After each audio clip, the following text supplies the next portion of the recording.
Suamiku selalu terlihat mesra dan perhatian. Tadi sangka aku dibuat menangis saat tahu kenyataan yang disembunyikan olehnya selama ini. Ternyata. Yang sudah subscribe, semoga rezekinya lancar ya.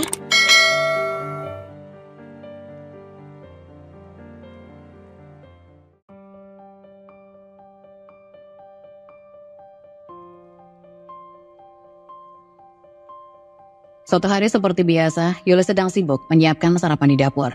Dia memasak dengan hati-hati, berharap Faris senang. Suaminya duduk di meja makan, membaca koran, tidak memperhatikan Yuli yang bekerja keras di belakangnya. Yuli membawa piring nasi goreng ke meja. Nasi gorengnya sudah siap, Mas. Aku tambahin telur kesukaanmu. Farid hanya melirik singkat tanpa meninggalkan korannya, menghela nafas kecil sebelum bicara. Oh, nggak pakai sosis. Aku kan udah bilang, aku lebih suka nasi goreng pakai sosis. Yuli terdiam, wajahnya menunjukkan kekecewaan yang dia sembunyikan. Dia selalu berusaha keras, tapi sepertinya apapun yang dia lakukan tidak pernah cukup untuk menyenangkan suaminya. Maaf Mas, sosisnya habis, nanti aku belanja lagi ya. Faris mendengus kesal. Masih tidak memandang Yuli, dia melipat korannya dan mulai makan dengan dingin tanpa mengucapkan terima kasih. Sebenarnya kan kamu bisa lebih teliti. Apa susahnya ngecek stok di rumah sebelum masak? Yuli menghela nafas dalam-dalam, menundukkan kepalanya. Sejak pernikahannya beberapa tahun lalu, Yuli selalu berusaha menjadi istri yang baik. Namun semakin lama, Farid mulai mengontrol banyak hal dari hal-hal kecil, seperti cara memasak hingga hal-hal besar seperti keuangan keluarga. Yuli duduk di sofa, mengerjakan sebuah proyek kecil dari pekerjaannya. Dia dulu bekerja penuh waktu sebagai desainer, tapi sejak menikah dengan Farid, dia harus berhenti bekerja dan hanya menerima pekerjaan lepas di rumah. Farid pulang dari kantor dan dengan ekspresi tak senang dia melihat Yuli di depan laptop. Kerja lagi? Bukannya udah bilang, kamu gak usah kerja-kerja kayak gitu. Fokus aja sama rumah tangga. Lagian gajiku kan cukup buat kita hidup nyaman. Yuli menghentikan pekerjaannya, mencoba tetap tenang meskipun hatinya terasa terbakar. Aku cuma ambil sedikit kerjaan Mas, ini juga buat bantu sedikit kebutuhan kita. Aku juga butuh kegiatan biar gak jenuh di rumah. Farid mendekat, lalu dengan cepat menutup laptop Yuli. Kebutuhan kita, semua udah aku atur kan? Gak ada yang kurang, kamu gak perlu sibuk dengan hal kayak gitu, fokus di rumah itu lebih penting. Yuli menatap Farid, semakin merasa terpojok. Dia merasa semakin tidak punya ruang untuk mengekspresikan dirinya, namun dia masih berusaha bersabar. Mas, ini bukan cuma soal uang, aku juga butuh merasa berguna. Aku suka mendesain, itu kan yang dari dulu aku kerjakan. Yuli, kita udah menikah sekarang, tanggung jawabmu itu di rumah. Kalau kamu terus kerja kayak gini, kapan punya waktu buat keluarga? Udah, gak usah dibahas lagi. Malam itu Yuli merasa semakin terbebani. Semua keputusan di rumah diambil Farid. Mulai dari menu makan hingga pengeluaran keuangan, semua harus sesuai dengan keinginannya. Farid bahkan mengendalikan kartu ATM Yuli dan setiap pengeluaran harus atas persetujuannya. Yuli terbaring di samping Farid yang asik dengan ponselnya, sambil memikirkan betapa beratnya hidupnya sekarang. Dia merasa terkurung seperti tidak mempunyai kendali, apalagi atas hidupnya sendiri. Mas, aku pikir aku juga berhak punya sedikit kebebasan. Aku ingin merasa punya kendali atas hidupku. Mungkin aku bisa kembali bekerja seperti dulu, tapi tetap urus rumah. Aku merasa tercekik, Mas. Farid menurunkan ponselnya menatap Yuli dengan tatapan dingin. Tercekik? Kamu serius, Yul? Kamu tinggal di rumah yang nyaman, gak perlu repot-repot cari uang. Segala kebutuhan kamu aku cukupi, tercekik dari mana? Bukan soal uang, Mas. Aku merasa kamu gak percaya sama aku. Semua harus kamu kontrol. Bahkan soal belanja pun aku harus minta izin. Aku cuma ingin sedikit ruang buat diri sendiri. Farid menengus sinis, lalu berbalik ke arah lain di tempat tidur. Sadar Yul, kamu ini istri, bukan bos. Urusan rumah tangga itu tanggung jawab kamu, jadi jangan ngeluh soal kebebasan. Kamu udah punya semuanya, udah tidur aja. Yuli menatap langit-langit kamar, air mata menggenang di sudut matanya, tapi di dalam hatinya dia tahu, dia tidak bisa terus-menerus seperti ini. Sesuatu harus dirubah dan kali ini dia tidak akan tinggal diam lagi. Beberapa minggu berlalu setelah percakapan terakhir mereka di kamar, Yuli tetap berusaha menjadi istri yang baik, tetapi ketidakadilan yang dirasakan semakin menghantui. Suatu malam, saat Faris sedang mandi, ponselnya berbunyi di meja samping tempat tidur. Awalnya Yuli tidak berniat untuk memeriksa, tapi nama yang tertera di layarnya menarik perhatiannya, Sinta. Yuli merasa ada yang tidak beres, dengan tangan gemetar dia membuka pesan yang masuk. Pesan dari Sinta. Kangen sama kamu Mas, jangan lupa ya malam ini kita ketemu di tempat biasa. Aku gak sabar buat ketemu. Hati Yuli terhenti sejenak.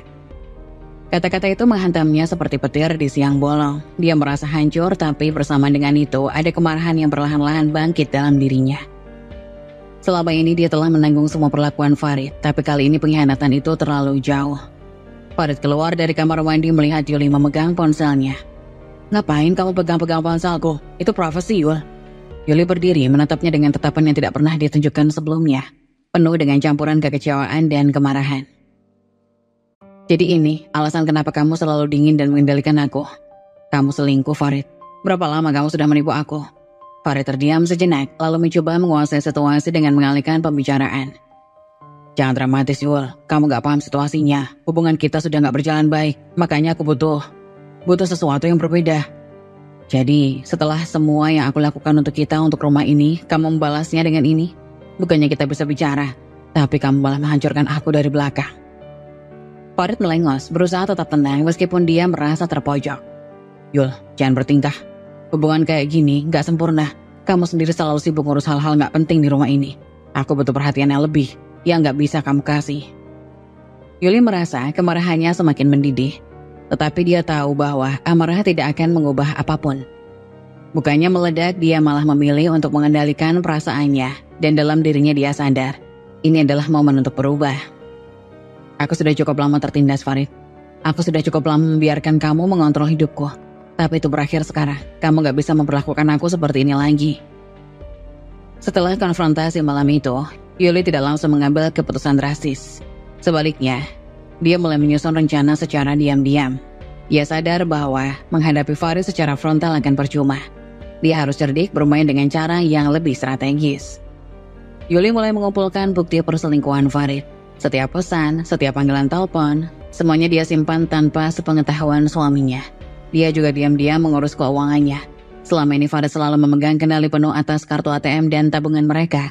Yuli mulai menyisihkan sebagian kecil uang dari pekerjaannya sebagai freelancer, mengumpulkan dana darurat yang suatu saat nanti akan dia gunakan untuk kebebasannya. Suatu hari, Yuli bertemu dengan sahabat lamanya Mira di sebuah kafe.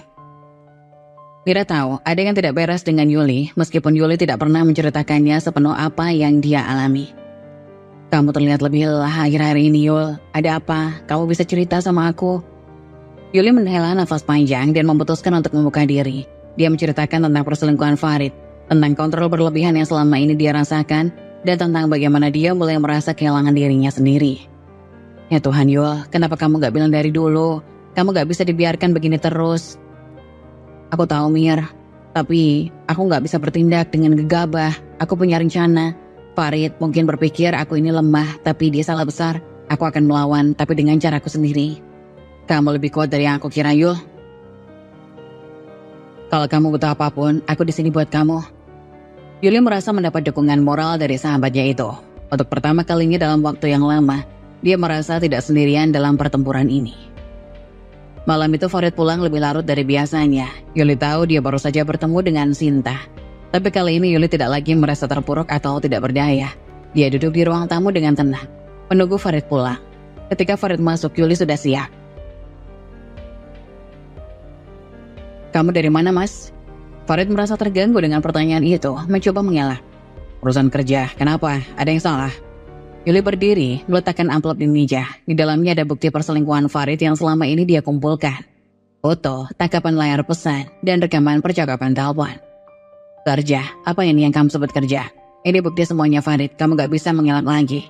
Farid melihat amplop itu dengan ekspresi terkejut, lalu mencoba meraih amplop tersebut. Tapi Yuli lebih cepat. "Aku gak akan mengungkit ke siapapun. Tapi mulai sekarang aku ingin kita jujur. Kalau kamu gak bisa berubah, aku yang akan berubah. Dan kalau itu terjadi, kamu akan kehilangan segalanya." Farid terdiam, tidak menyangka bahwa Yuli telah merencanakan semua ini dengan begitu rapi. "Yul, aku bisa jelasin, ini cuma kesalahan kecil. Kamu gak perlu jelaskan apapun, aku sudah tahu semuanya. Sekarang kamu yang harus memutuskan, kamu mau memperbaiki semua ini atau kamu kehilangan semuanya." Farid terdiam, terlihat bimbang. Untuk pertama kalinya dia melihat Yuli dengan cara yang berbeda, sebagai seseorang yang tak bisa lagi dia kendalikan. Yuli telah membuat keputusan. Dia tidak akan lagi menjadi istri yang tertindas. Dengan kekuatan baru yang dia temukan dalam dirinya sendiri, dia siap untuk melawan, baik dengan cara lembut atau keras. Tergantung bagaimana Farid memilih untuk merespon. Kisah ini baru dimulai. Yuli mungkin pernah merasa terjebak, tapi kini dia adalah orang yang mengontrol hidupnya sendiri. Sejak pertemuannya dengan Mira, Yuli mulai merencanakan rencana yang lebih konkret untuk mengambil alih hidupnya sendiri. Dia sadar kunci dari kebebasannya adalah kemandirian finansial. Maka secara diam-diam Yuli mulai mencari pekerjaan baru meskipun sulit. Karena Farid selalu mengawasi, dia berhasil mendapatkan pekerjaan lepas sebagai desainer grafis dari seorang teman lama. Suatu siang saat Farid sedang di kantor, Yuli duduk di ruang tamu dengan laptopnya, mengerjakan proyek desain. Dia merasa kembali hidup, seolah menemukan bagian dirinya yang hilang selama ini. Setiap proyek yang selesai dia kirimkan secara online dan pembayaran masuk ke rekening pribadinya yang Farid tidak tahu. Aku mulai mendapatkan kendali perlahan tapi pasti, pikir Yuli dalam hati sambil tersenyum kecil. Yuli menambahkan setiap penghasilan kecilnya ke dalam tabungannya, mempersiapkan diri untuk hari di mana dia mungkin harus pergi dan memulai hidup baru. Beberapa hari kemudian, saat makan malam, Farid kembali menunjukkan sifat dominannya. Mereka sedang membahas tentang pengeluaran rumah tangga, dan seperti biasa, Farid mencoba mengontrol semuanya. Mulai sekarang aku yang urus semua belanja bulanan. Aku rasa kamu terlalu boros, Yul. Kita harus hemat, beri aku slip belanja setiap minggu, biar aku yang periksa. Biasanya Yuli akan menurut tanpa banyak bicara, tapi kali ini dia merasa harus mulai melawan meskipun dengan cara yang halus. Farid, aku sudah mengurus semua pengeluaran rumah tangga selama bertahun-tahun. Aku tahu apa yang kita butuhkan, tidak perlu kamu kontrol setiap hal kecil. Farid menatap Yuli dengan kaget, tak terbiasa mendengar istrinya bicara dengan nada setegas itu. Kamu mulai melawan sekarang, sejak kapan kamu jadi berani bicara seperti itu? Aku bukan melawan, aku hanya menyatakan fakta. Kita ini suami istri, bukan atasan dan bawahan. Aku juga punya hak untuk menentukan apa yang terjadi di rumah ini. Farid tampak terganggu, tapi dia tidak bisa membantah Yuli kali ini. Dia merasakan sesuatu telah berubah dalam diri istrinya dan itu membuatnya gelisah. Yuli tidak berhenti di situ. Dia mulai menggunakan cara yang lebih cerdik untuk mengganggu dominasi Farid. Misalnya, Farid selalu berusaha mengatur kapan mereka harus bertemu dengan keluarganya. Suatu hari ketika Farid merencanakan untuk menghabiskan akhir pekan di rumah orang tuanya tanpa minta pendapat Yuli memutuskan untuk kembali ke keadaan. Minggu depan kita akan ke rumah orang tuaku. Kamu siap-siap aja, gak perlu sibuk bikin rencana lain. Yuli yang sudah lama merasa diabaikan dalam hal-hal seperti ini dengan tenang merespon. Minggu depan aku sudah ada rencana, Farid. Aku akan menghadiri reuni dengan teman-teman SMA aku. Dan itu sudah aku rencanakan sejak lama. Farid terkejut dan mulai marah. Kenapa kamu gak bilang dari awal? Kamu tahu aku gak suka kalau ada acara mendadak kayak gini. Yuli tetap tenang, tidak lagi terpengaruh oleh amarah Farid. Karena kamu gak pernah tanya, Mas. Setiap kali kamu bikin rencana, kamu selalu anggap aku harus ikut tanpa mempertimbangkan apa yang aku mau. Ini waktunya kamu sadar kalau aku juga punya kehidupan dan keputusan sendiri. Farid terdiam, tidak tahu harus berbuat apa. Dia merasa posisinya sebagai pengendali mulai tergoncang. Tapi Yuli tahu bahwa dia belum sepenuhnya menang. Perlawanan ini harus terus dilakukan dengan cara hati-hati dan cerdik. Sementara itu Yuli juga semakin rajin mengumpulkan bukti perselingkuhan Farid. Setiap kali Farid meninggalkan rumah untuk bertemu Sinta, Yuli memastikan dia tahu di mana mereka bertemu. Dia menyewa seorang detektif swasta untuk mengambil foto-foto dan bukti lainnya. Semua ini dia simpan dengan rapi di sebuah folder rahasia di laptop, bersama dengan catatan lengkap tentang pengeluaran rumah tangga dan perilaku Farid yang abusif. Kalau suatu hari aku harus membawa semua ini ke pengadilan, aku sudah siap. Dia nggak akan bisa menyangka. Setiap hari, Yuli makin kuat. Dia tidak lagi merasa takut dan setiap langkah kecil yang diambilnya memperkuat tekadnya untuk mengambil alih kendali atas hidupnya. Dia tahu bahwa Farid mungkin masih mencoba mendominasi, tapi kini dia sadar dia bukan lagi wanita yang lemah. Malam itu, saat Farid mencoba meraih kendali dalam argumen lain tentang pekerjaan rumah tangga, Yuli memutuskan untuk menunjukkan sedikit kekuatannya. Bukan dengan marah, tapi dengan sikap yang lebih dingin dan penuh perhitungan. Kenapa kamu gak ngerjain laundry hari ini? Baju-bajuku masih di keranjang, kamu sibuk dengan apa sih? Yuli yang sedang duduk tenang di ruang tamu menutup bukunya dan memandang Farid. Karena hari ini aku punya urusan lain yang lebih penting. Laundry bisa kamu urus sendiri kalau kamu merasa itu darurat. Yuli santai tapi penuh kekuatan. Farid menatapnya, tampak bingung dan marah, tapi tidak tahu harus mengatakan apa. Yuli tersenyum tipis lalu kembali ke bukunya, tidak lagi peduli dengan keluhan Farid. Dia merasa puas melihat suaminya mulai kehilangan kendali atas dirinya. Farid sedikit panik, bingung dengan perubahan sikap Yuli. Yuli, apa maksudmu bicara kayak gitu? Kamu bukan seperti ini dulu. Kamu yang membuat aku berubah, Farid. Dulu aku tunduk dan selalu berusaha menyenangkanmu, tapi sekarang aku sadar hidup ini bukan tentang kamu aja. Aku punya hak untuk menentukan kebahagiaanku. Farid tampak semakin terpojok. Perubahan sikap Yuli yang perlahan namun konsisten ini mulai mengancam dominasinya dan dia merasa kehilangan kendali. Yuli makin cerdik dan menjalankan rencananya. Dia sudah memiliki kemandirian finansial, bukti perselingkuhan suaminya dan keberanian untuk melawan. Setiap langkah yang dia ambil penuh dengan perhitungan. Dan Farid mulai menyadari bahwa istrinya bukan lagi wanita yang bisa dia kendalikan dengan mudah. Namun kisah ini belum selesai. Yuli kini berada di puncak perjuangan dan dia siap menghadapi apapun yang akan terjadi selanjutnya. Termasuk jika dia harus meninggalkan pernikahan yang penuh dengan kebohongan dan penindasan ini.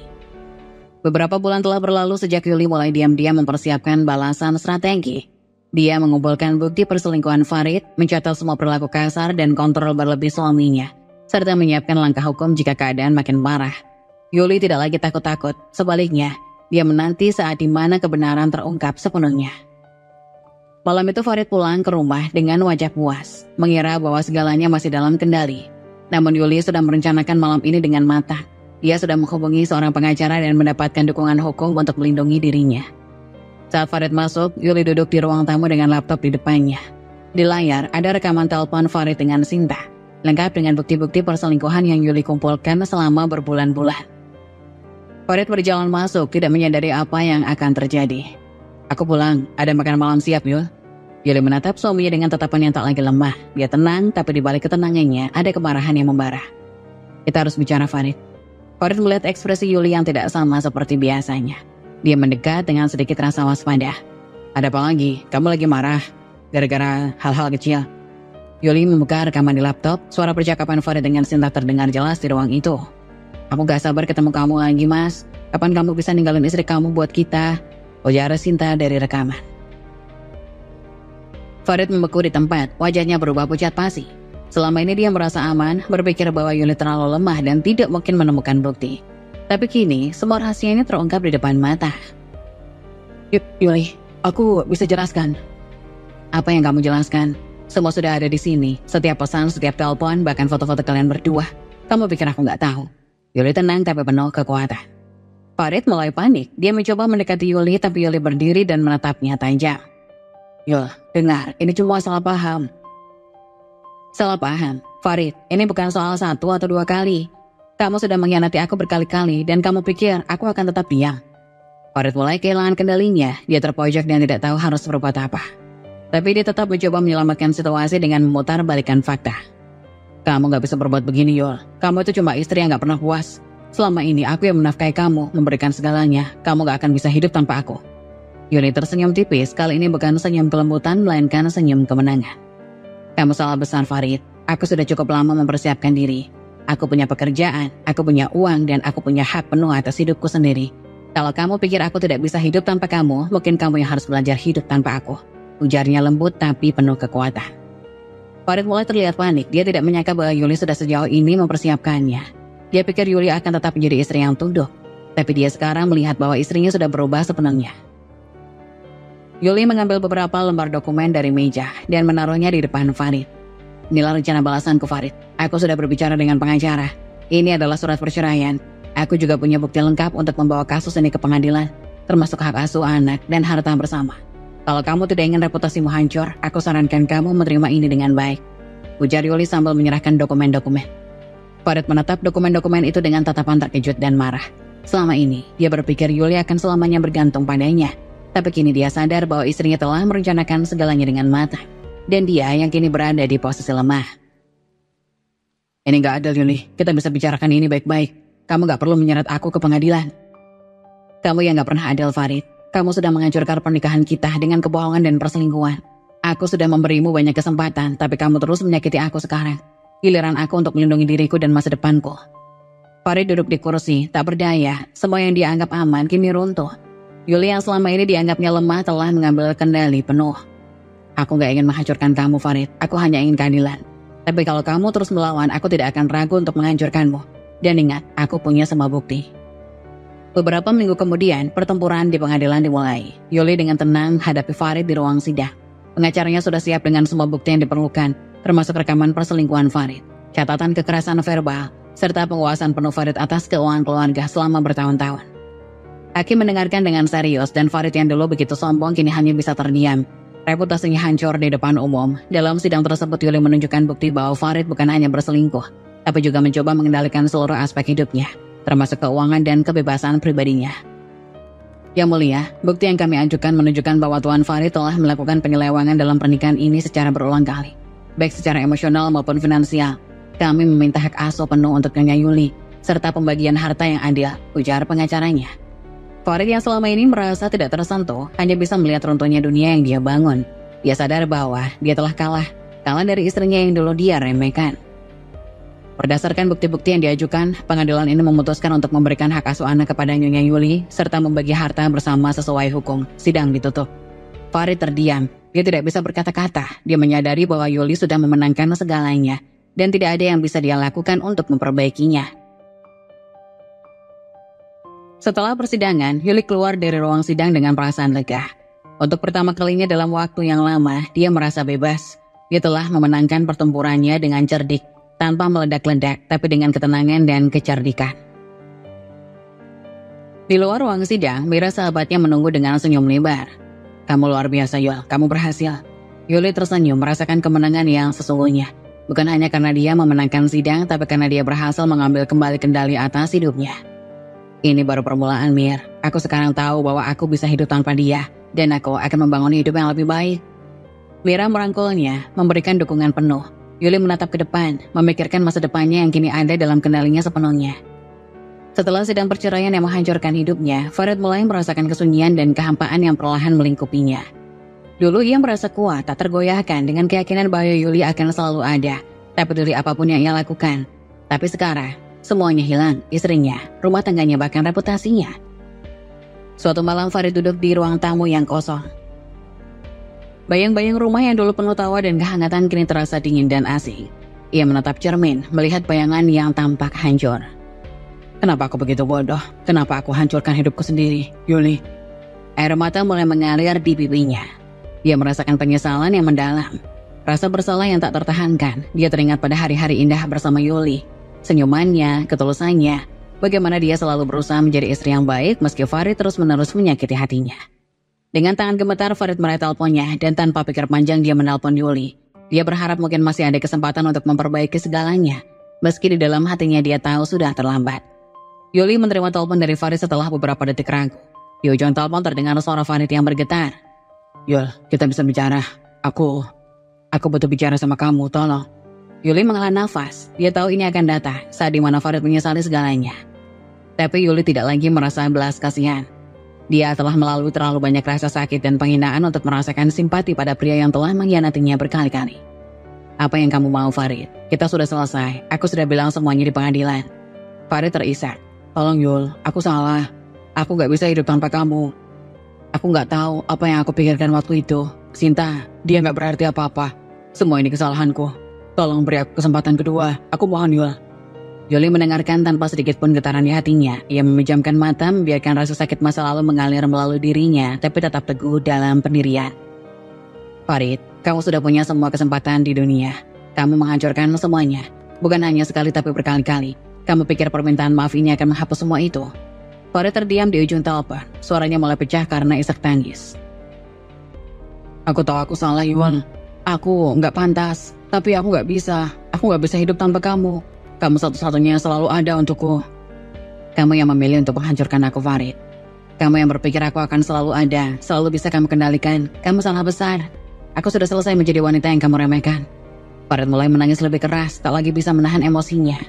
"Aku menyesal, Yul. Aku benar-benar menyesal. Aku akan melakukan apa saja. Tolong, aku mohon. Aku gak bisa hidup tanpa kamu." Yuli mendengarkan Farid menangis di telepon, tapi kali ini dia tidak merasa lemah atau tergerak. Air mata Farid tidak lagi memiliki kekuatan atasnya. Terlalu banyak yang telah hilang dan terlalu banyak luka yang telah ia tanggung. "Penyesalanmu tidak akan mengubah apapun, Farid. Kamu tidak bisa memutarbalikkan waktu. Apa yang kamu lakukan sudah terlambat untuk diperbaiki." Farid di ujung telepon mencoba bicara lagi, tapi suaranya makin terisak. "Tolong Yul, apapun, beri aku satu kesempatan lagi. Aku akan berubah, aku janji." Yuli menghela nafas, tapi dia tetap tegas. "Aku sudah memberi kamu lebih dari satu kesempatan, Farid. Dan setiap kali kamu menyia-nyiakannya, ini bukan tentang kesempatan lagi. Ini tentang aku, hidupku. Aku tidak akan lagi membiarkan diriku menjadi korbanmu." Farid merasa semakin tenggelam dalam penyesalan. Dia menundukkan kepala, merasa begitu kecil di hadapan kekuatan Yuli yang baru. Kamu benar, Yul. Aku gak layak untuk dimaafkan. Tapi aku tetap mencintaimu. Yuli tertawa kecil, bukan karena kebahagiaan tapi karena ironi. Cinta. Kamu gak tahu arti cinta, Farid. Kalau kamu tahu, kamu gak akan menyakitiku seperti ini. Farid terdiam, suara isaknya makin pelan. Dia tahu tidak ada yang bisa dia katakan untuk mengubah pikiran Yuli.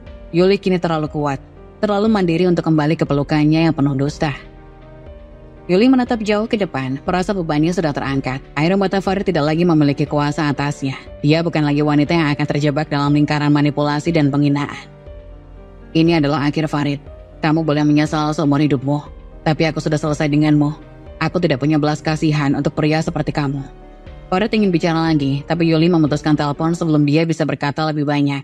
Dengan tangannya tegas, dia mematikan telepon, menutup buku terakhir dari bab hidup yang telah ia tinggalkan.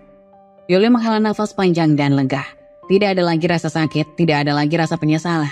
Dia telah mengambil kembali hidupnya, dan sekarang, dia siap melangkah ke masa depan yang jauh lebih cerah. Tanpa bayang-bayang Farid. Dia berdiri dari sofa, menatap langit malam dari jendela. Dalam hatinya dia tahu penyesalan Farid tidak akan pernah menyentuhnya lagi. Yuli telah menenangkan pertempuran terbesarnya, bukan hanya melawan Farid tapi melawan ketakutan, kelemahan, dan penindasan yang selama ini menghantui hidupnya. Dia bukan lagi wanita yang bisa diremehkan, dia kini adalah seorang wanita yang bebas dan penuh kekuatan. Dan Farid, dia akan terus hidup dalam penyesalannya, selamanya mengenang kesempatan-kesempatan yang telah dia sia-siakan. Tapi Yuli sudah berjalan maju, jauh dari bayangan pria yang pernah dia cintai, menuju kehidupan yang lebih baik, lebih kuat, dan lebih bebas.